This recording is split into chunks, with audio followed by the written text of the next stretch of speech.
Nah, Pak Haji, ini seperti pertanyaan yang kedua nih Pak Riko ya, tentang vertigo tadi. Nah, sebenarnya ini katanya ibunya yang terkena vertigo ini. Vertigo ini penyebabnya apa sebenarnya? Dan apakah bisa disembuhkan dengan bekam, Bapak? Oke. Seperti itu pertanyaan tadi.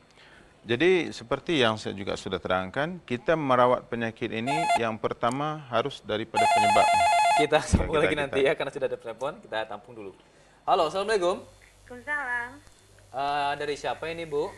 Dari Bulia. Bu Lia, Bulia di Panam. Panam ya. Silakan Bu. Silakan Bu Lia. Gini Pak, saya ini kan suka stres gitu. Kepala sering pusing-pusing. Stres, Ya. Pak ya? Iya, Oh, stres. stres. Pak karena pengaruh narkoba dulu. Masalahnya saya udah lama nggak konsumsi gitu. Udah 4 tahunan lah. Waktu mengkonsumsi dulu sering pusing juga Bu? Enggak, sering dingin aja. Sering dingin. Sampai sekarang tuh badan tuh sering dingin, menggigil gitu. Mungkin efek sampingnya ya. Nah, yang saya tanyakan kalau lewat bekam ini apa bisa sembuh? Gitu. Iya, Ya. gitu ya. Oke. Itu aja, Bu saja, Lia. ya? Oke deh, itu aja. Ditunggu boleh ya jawabannya tuh Iya, ya, karena kita harus Assalamualaikum. menjawab dulu pertanyaan yang Ya. sebelumnya. Jadi dalam Oke. pengobatan kita di pusat pengobatan Al Jawad, yang pertama kita merawat pasien itu berdasarkan keluhan-keluhan. Kita menghilangkan keluhan-keluhan. Apabila keluhan itu sudah tidak ada, berarti dia sudah sembuh. Iya, iya. Yang kedua, kita merawat dengan menyusuri histori kepada penyakit. Sejarah kepada berlakunya penyakit ini. Iya, betul. Pertanyaan Bu Lia tadi ya? Riko tak? Bu Riko ya, Pak Pak Riko Riko. tadi, katanya ibunya dari vertigo dari kecil. Dari kecil. Jadi kita harus menyusur sebelum waktu kecil jadi vertigo itu apa yang berlaku kepada ibunya. Pernah nggak jatuh yang melibatkan kepala? Iya. Pernah terhantuk kepala? Atau pernah luka yang mengeluarkan darah banyak di kepala? Itu juga bisa menyebabkan terjadinya vertigo. Atau pernah shock, trauma yang sangat. Ini sangat mengganggu dan memberikan kesan negatif kepada si pasien.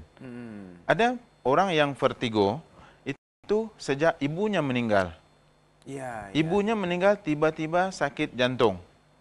Jadi dia kehilangan ibu dalam waktu yang Sangat singkat, singkat. dan sama sekali itu tidak pernah diperkirakannya, Iya. diduganya. Jadi ini akan memberikan trauma yang besar kepada dia dan akan melahirkan gangguan-gangguan psikis. Mula-mula mungkin dia susah tidur, dia akan teringat ibunya selalu. Iya. Kemudian dia akan menjadikan gangguan kepada kepala kepada seseorang tersebut. Iya. Bisa juga gangguan-gangguan fisik yang lain. Tadi kan saya bilang ada pasien saya di Jakarta, itu umurnya 9 tahun. Tapi badannya itu kayak pasien umur 5 tahun. Kayak seseorang umur 5 tahun. Iya. Jadi saya sangkakan anak ibu itu baru di TK, di Tadika. Jadi bila saya tanya, sudah sekolah di mana? Katanya kelas 3 Pak, katanya. Sudah 9 tahun. Kok kayak gini Bu? Rasanya perkembangannya kurang normal. Iya. Jadi saya konsultasi anaknya dengan dia sekali. Katanya anaknya ini mengalami asma. Saya bilang sejak kapan? Sejak umur 3 tahun. Saya tanya lagi ibunya, apa yang berlaku sebelum anak ini asma? Karena ibunya nggak ada asma, bapaknya nggak ada asma, saudara marahnya juga nggak ada. Keturunan tidak ada, Artinya kalau yang disandarkan ke keturunan itu nggak ada pada dia itu. Jadi ketika saya tanya nggak ada apa-apa yang berlaku Pak, katanya. Cuman anak saya yang tua, abang kepada yang ini meninggal ketika itu. Gitu. Jadi ketika kan dia rapat dengan abangnya itu, kemana pergi dengan abangnya, apa mainan dikongsi dengan abang, makanan apa yang dimakannya dikongsi dengan abangnya. Sangat rapat sekali. Tiba-tiba si abang meninggal. Jadi sejak itu, anak ini selalu bertanya kepada ibu, mana abang Bu? Katanya abang dia sudah meninggal. Ya sudah meninggal, kenapa nggak datang-datang lagi? Saya sudah nunggu sehari 2 hari, katanya ini mainan ini nggak ada yang musik segala macam gitulah kira-kira. Dan ketika itu apa saja yang diminta oleh si anak akan meminta 2 untuk dia 1, untuk abangnya 1. Ini ibu ini untuk disimpankan untuk abang 1. Sehingga ibunya yang mengikut sampai 3 bulan itu umur anak itu begitu. Ketika membeli baju, beli 2 untuk dia 1. Dia minta belikan untuk abangnya 1. Dan sejak itu selepas 3 bulan, dia mulai melupakan abangnya. Sejak itu dia kena asma. Jadi ketika saya merawat, saya akan rawat dari situ. Karena dia ada gangguan psikis, kekecewaan, kehilangan orang rapat dengan dia dalam waktu yang begitu singkat. Maka kita merawat berdasarkan penyebab penyakit tersebut dan sekarang dalam rawatan. InsyaAllah asmanya itu akan sembuh. Jadi ketika dia pergi ke dokter itu, anaknya satu-satu tujuh pula, jadi berusahalah semaksimal mungkin merawat itu, sehingga diperiksa lambungnya.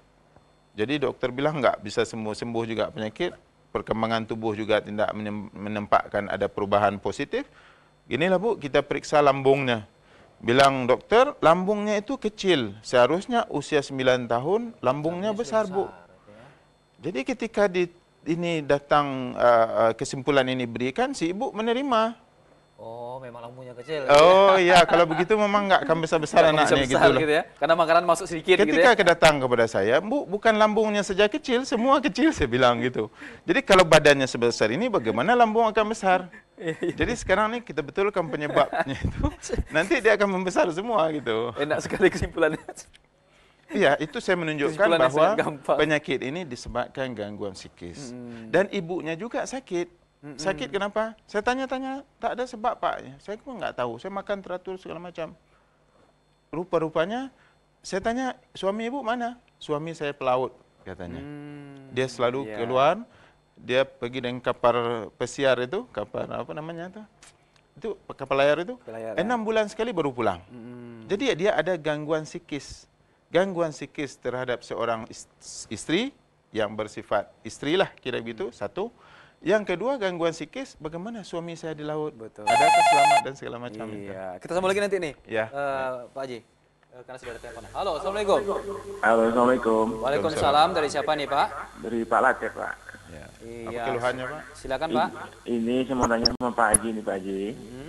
Saya keluhan saya ini di kaki saya, Pak Haji.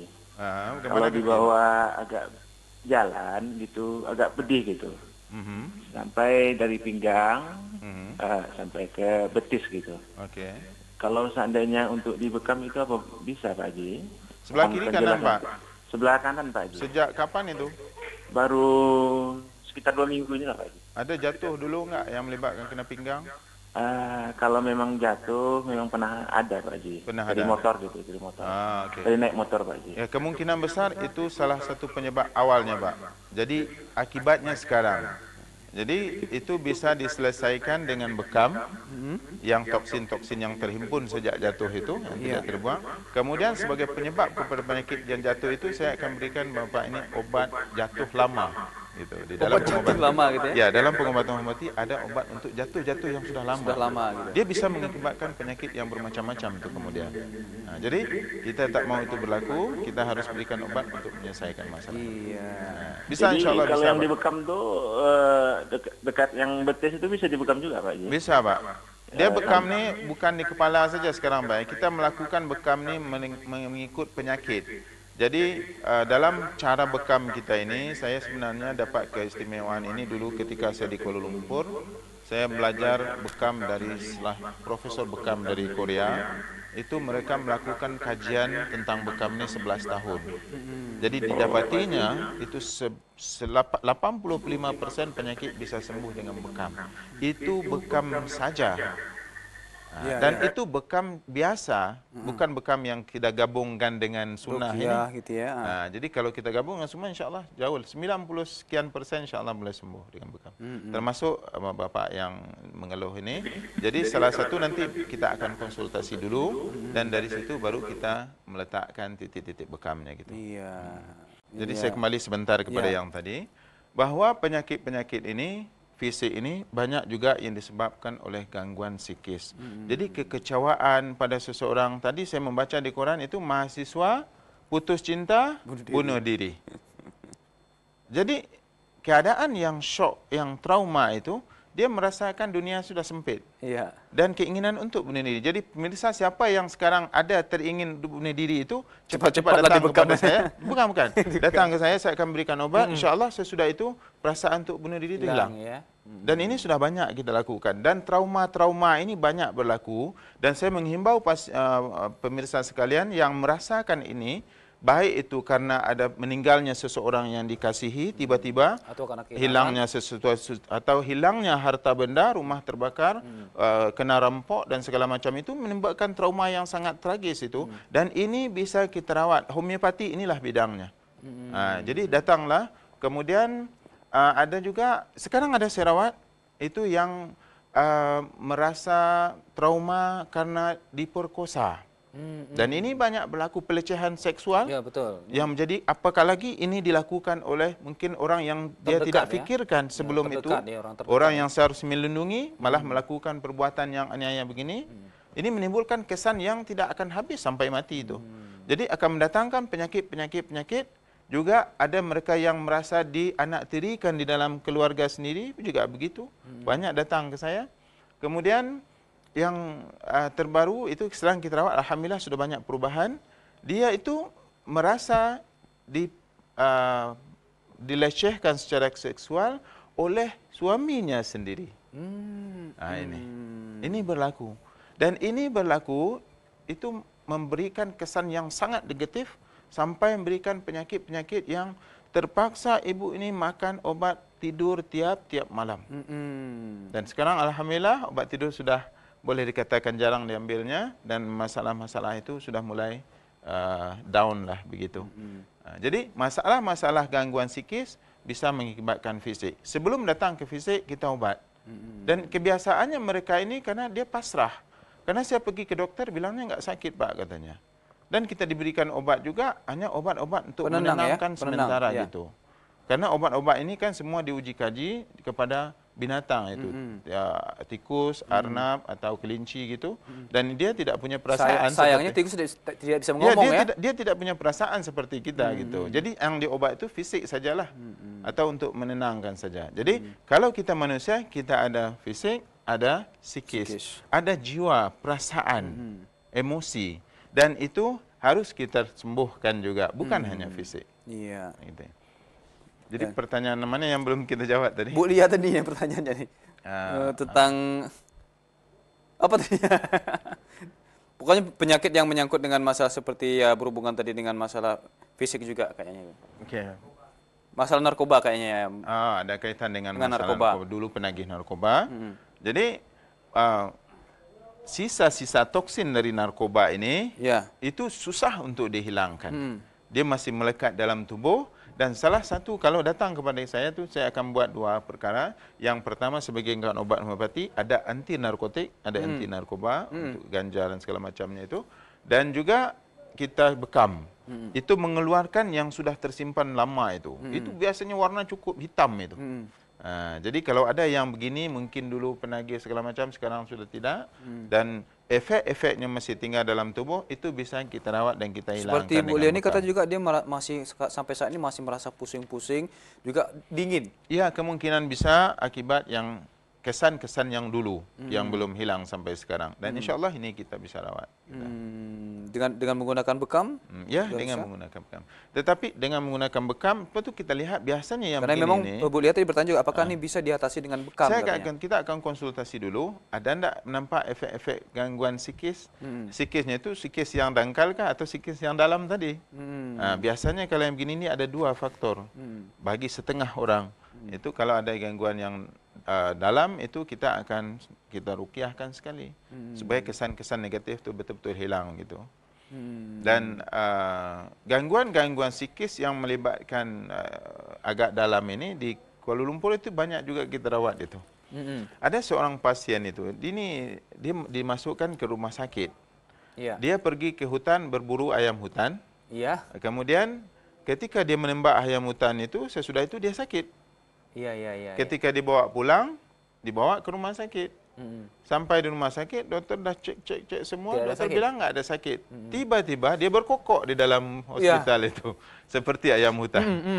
Dia berkokok seperti ayam hutan di dalam hospital. Jadi akhirnya dibawa ke tempat ruqyah itu. Diruqyahkan barulah sembuh dia. Jadi artinya penyakit itu harus dirawat mengikut penyebabnya. Kalau ada penyebab yang ada gangguan, harus dibuang, dikeluarkan gangguan tersebut. Jadi kalau dengan cara kita ruqyahkan atau kita bekam sambil kita ruqyahkan begitu. Jadi kalau ada yang tidak percaya, itu sebenarnya baru ini ada juga pasien saya yang dulu orang bilang istrinya tuh sakit sudah begini, tapi dia tidak percaya dia. Iya. Jadi ketika berobat kepada saya, dah sembuh. Sembuh, saya beri obat, sembuh. Kemudian tiba-tiba tak sampai sebulan sudah kambuh lagi. Saya bilang biasanya enggak jarang-jarang begini. Kalaupun mungkin setahun, 2 tahun baru. Jadi saya bilang kambuhnya pula seperti itu terus, bukan beransur-ansur. Langsung jadi gitu ya, langsung saya kata dulu mau diruqyahkan dia takut enggak mau. Iya. Dia kata enggak ada cara lain, kamu diteruskan obat, beginilah caranya saya bilang. Kalau enggak saya pun letih juga nih, saya bilang begitu. Akhirnya dia setuju. Setuju dalam keadaan takut, itu baru kita letakkan cawan bekam itu, kemudian mulai kita ruqyahkan, dia sudah merasa bukan diri dia. Kemudian sesudah itu seperti saya bilang ini lemas, kemudian penyakit yang berkaitan dengan perut sudah sembuh itu. Sekarang masih dalam perawatan, boleh katakan sudah banyak perubahan lah. Alhamdulillah. Jadi ternyata memang penyakit psikis ini bisa menyebabkan penyakit fisik juga berarti ya? Iya, penyakit fisik juga bisa menyebabkan psikis. Timbal balik berarti ya? Bila seseorang sakit, dia merasa beban kepada orang lain, timbul gejala psikisnya.